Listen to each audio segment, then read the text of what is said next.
朗布拉邦是老挝北部政治文化和交通中心。朗布拉邦是老挝著名的古都和佛教中心。朗布拉邦省的首府位于南康河与湄公河交汇处，面积不足10平方公里，是个山间盆地。1995年，朗布拉邦就被世界教科文组织列入世界文化遗产。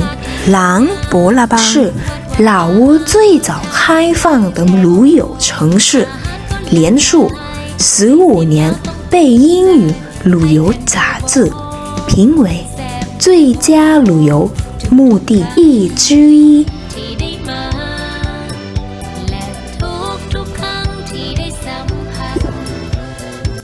大家好，今天我来采访我的中国朋友一下，因为今天韩道明的老师让我们来找一个中国朋友，然后采访他们怎么样，为什么他们来老挝旅游？那我们开始吧。你好，你好，你叫什么名字啊？我叫高松旭，是来自中国云南省大理州，大理州很漂亮的一个地方。请问一下，你来老挝多长时间了呢？我来这里3个月了，但这一次是第2次来老挝，第一次是2016年，现在是第2次。那为什么你选择来朗布拉邦旅游？我很喜欢老挝这个地方，因为这个地方生活的人都很开心，幸福感很强，然后生活压力没那么大，所以我很喜欢这个地方。好，那个方面你给你最深的印象？在老挝，尤其是朗布拉邦这个地方，就是我感觉这里的人很虔诚，很友好，然后所有的人都是信小乘佛教，所以这里的人就是很佛系，生活节奏很慢，所以感触很深。那你喜欢吃老挝菜吗？喜欢吃老挝的烤鱼。烤鱼。对。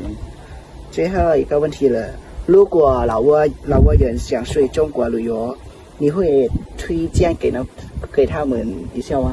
去哪个地方最好？可以啊。我首先要推荐的就是去我的家乡云南的大理，也是很漂亮的一个地方，因为大理不仅有风，而且还有海。大理的话，它最出名的就是大理的风，一年四季都在吹，然后洱海的月亮很漂亮的梦，然后大理还有一座山叫苍山，上面一年四季都有雪。然后因为大理的天气非常酷，所以一年四季都有花，所以大理4大美景就是风花雪月。当然如果老挝人有足够多的时间，也希望去一下丽江、香格里拉，还有我们中国的首都北京、上海，这些都是非常漂亮的地方。北京有天安门什么什么的。对。然后上海有东方明珠很高的 tower。我们也希望有一天会去中国旅游。不远了，因为现在那个铁路修通了，然后以后你们可以从万象，从朗布拉邦坐着火车到昆明，然后就可以走遍整个中国。中国欢迎你们。谢谢，我也希望我们有一天一定要去中国。那今天谢谢你们，不客气，拜拜。